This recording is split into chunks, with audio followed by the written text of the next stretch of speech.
Masih di Sapa Indonesia Malam, Komisi Pemberantasan Korupsi menggeledah rumah milik ex-wakil Menteri Ketenagakerjaan Immanuel Ebenezer. KPK menyita 1 mobil mewah dan 4 telepon genggam. Sejumlah barang bukti yang disita KPK langsung dibawa ke gedung K3 KPK. Juru bicara KPK Budi Prasetyo menjelaskan dengan adanya tambahan 1 mobil mewah, penyidik kini telah menyita total 24 unit kendaraan berbagai jenis. Dalam perkara ini, KPK akan mendalami isi dari 4 ponsel yang disita dalam penggeledahan hari ini.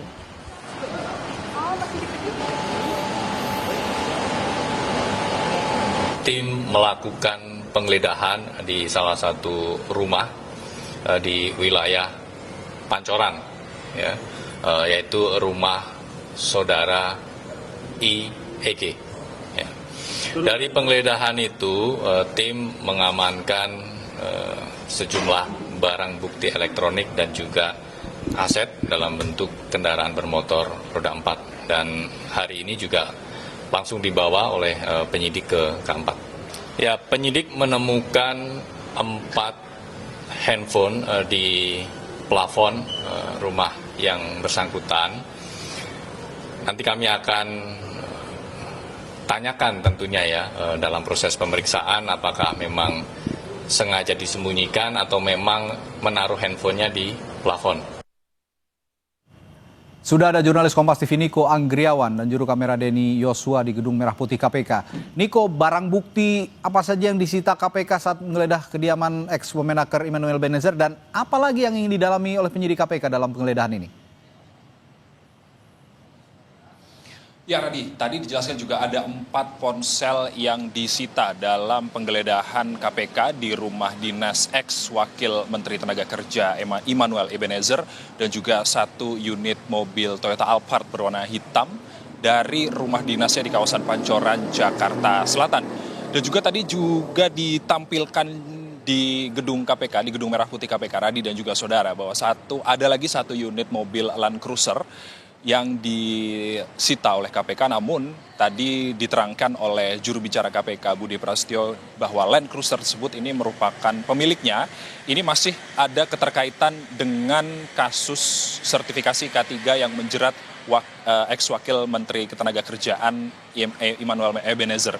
Dan juga hingga saat ini ada 4 ponsel yang ditemukan oleh KPK di rumah dinas ex-Wamenaker tersebut.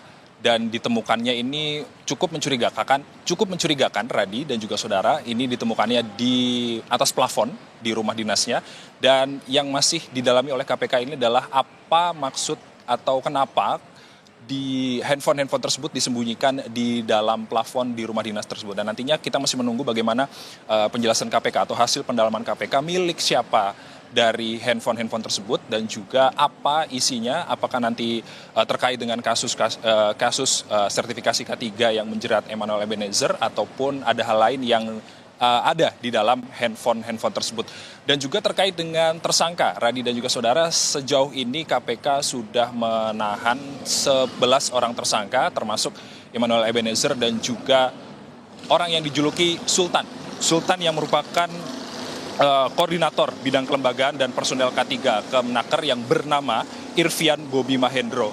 Dan juga belakangan diketahui ini ada 1 tersangka yang berinisial MM yang istrinya ini bekerja di KPK, Radi dan juga saudara. Tadi diterangkan juga oleh jubir KPK Budi Prasetyo bahwa KPK ini tidak memberikan toleransi, siapapun ini bisa dilakukan pemeriksaan di gedung KPK termasuk suami dari istri yang bekerja di KPK.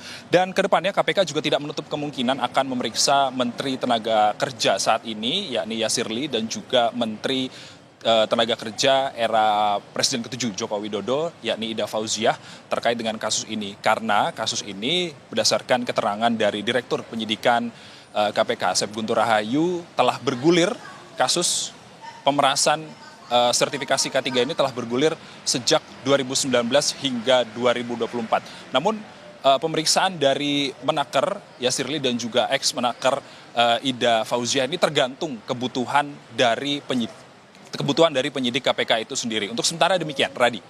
Oke, kalau begitu setelah ini, selain tadi yang Anda katakan soal Menteri Yasiri, Menteri Ketenagakerjaan dan ex-Menteri Ketenagakerjaan sebelumnya Ida Fauziah yang juga kemungkinan akan diperiksa oleh KPK. Dalam tahap penyidikan saat ini, dalam konteks penggeledahan tadi yang sudah dilakukan oleh KPK, apalagi yang akan didalami? Singkat saja, Niko. Ya tentunya barang-barang bukti ini juga masih terus didalami, apalagi yang kita ketahui barusan bahwa ada 4 ponsel yang ditemukan di atas plafon rumah, yang ini menjadi membuat kita bertanya-tanya, Radhi dan juga saudara, untuk apa keempat ponsel tersebut disembunyikan atau diletakkan di atas plafon rumah? Apakah nantinya tujuannya untuk disembunyikan atau ada hal lain yang nantinya kita masih menunggu bagaimana penjelasan resmi dari KPK terkait dengan ponsel-ponsel tersebut. Dan juga ada beberapa barang bukti lain yang masih perlu pendalaman keterkaitannya antara dari kasus sertifikasi K3 yang menjerat Emmanuel Ebenezer. Radhi.